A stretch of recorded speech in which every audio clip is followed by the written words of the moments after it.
I'm outside the Isha Foundation here in Coimbatore. Joining me is Sadhguru himself, who's of course started the Free Temple campaign, which has become a major talking point this election, here, especially in southern India. Sadhguru, thank you for speaking to us. Firstly, what's the message to the voters out there today? Well, as I already said, we must understand the significance of being in a democratic country. That means as people, as ordinary people, doesn't matter who you are, how big you are or how small you think you are, all of us have one oath. So it levels every human being as one.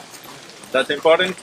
Another thing is, this is the only process in the history of humanity which has allowed us to change power from one hand to another without bloodshed.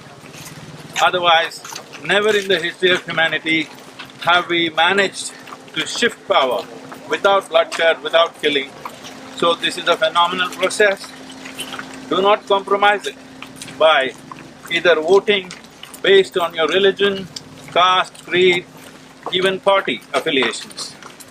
You must see from your own understanding, from your own intelligence, who you think is competent enough, capable enough, committed enough to bring well-being to the people of your state. That is where your vote should go. Only then we keep democracy alive. The moment we start voting in predetermined ways, we are just going back to feudalism. Let's not do that to our country. That our country should be a democratic process. To be a successful democracy, every individual must vote, and every individual must vote according to his or her choice, not by any other considerations. Well, but you yourself in a video message have said that your vote goes to the person, to the party in fact, who will work towards freeing temples in Tamil Nadu. Yes, of course, because that matters to us. I said 5 things that I want, well, only this picked up momentum. So, talking about temples, as we have already spoken enough, that over 37,000 temples are in a state of decay out of 44,000 temples. When I say they are in a decay, there's hardly 1% to manage the entire process of the temple. They are all earning below 10,000 rupees per annum, but they have enormous wealth. Where this wealth is going, what's happening, is something that we need an external audit to look at. So, now we have said what we have said. 2 smaller parties in Tamil Nadu have said they will definitely go all out with the suggestions we have made, but they don't have the power. But the 2 major parties have taken incremental steps, which are baby steps, but I think they're good steps. So whoever gets elected, we will definitely work with them to take this to its logical end, because it's in the people's hearts that this must happen. 3.32 crore people have supported this through missed calls and other means of communication. So when that many people want it, I don't see how any government can ignore it. Well, talking about the Free Temple campaign itself, you said you want to keep it as yes. You said that you want to keep it as apolitical as possible, whether you like it or not, it has of course become political, and you have some parties in Tamil Nadu across the country who are supporting your campaign. Some of them are aggressively against it. See, being for and against is a part of democratic process. That doesn't mean to say the issue is political. The issue is of a very human nature. The issue is of great significance to majority population here. But political debates will inevitably happen in a democracy. It doesn't matter, everybody can say what they think, but as I said, 3.32 crore people have supported this in an electorate of little less than 5 crores. 3 crore people, how can you ignore that?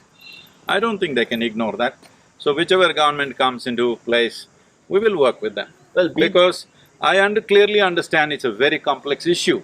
It's not like something you can flip it over overnight. So it needs to be worked at slowly. Okay. I'd like to ask you, in the interview 2 times now, Kanimori reacted to this matter. We've had Karthi Chidambaram, who's of course spoken about it. They're asking one pertinent question: free temples from whom?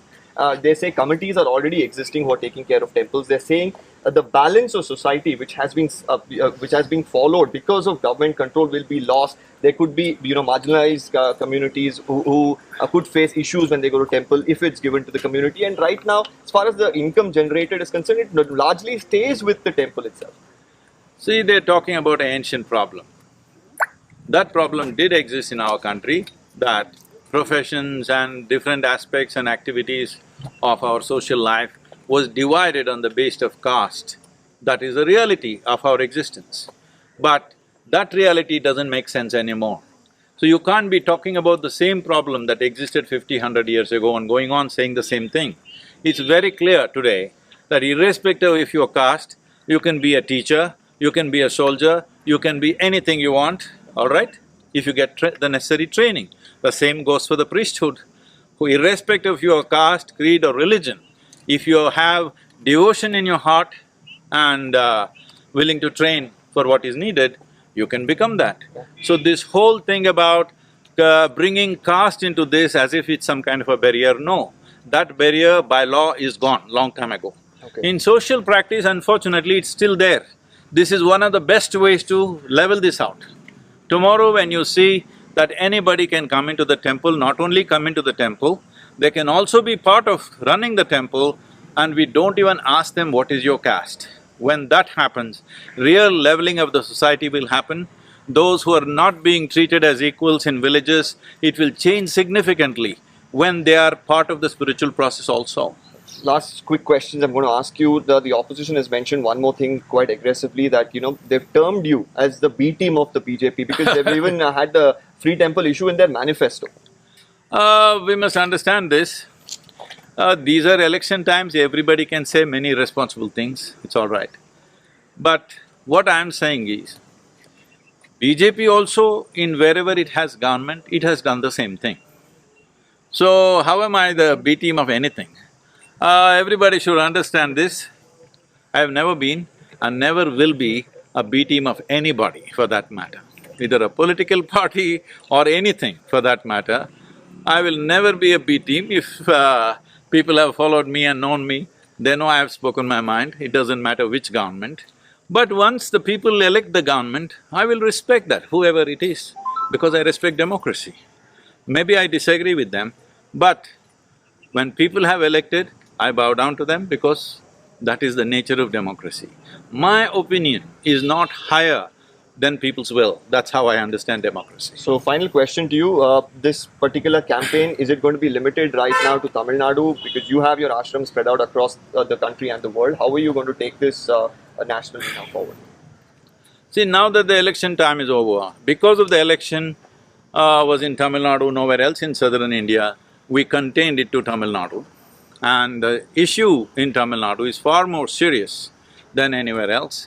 One thing is that the law is far more draconian, and the temples are too many in Tamil Nadu and it needs a certain attention. But now that the election is over, inevitably it will spread across the country. We cannot contain it to the geography of Tamil Nadu for sure. Thank you so much for speaking to us. Well, that was Sadhguru giving us…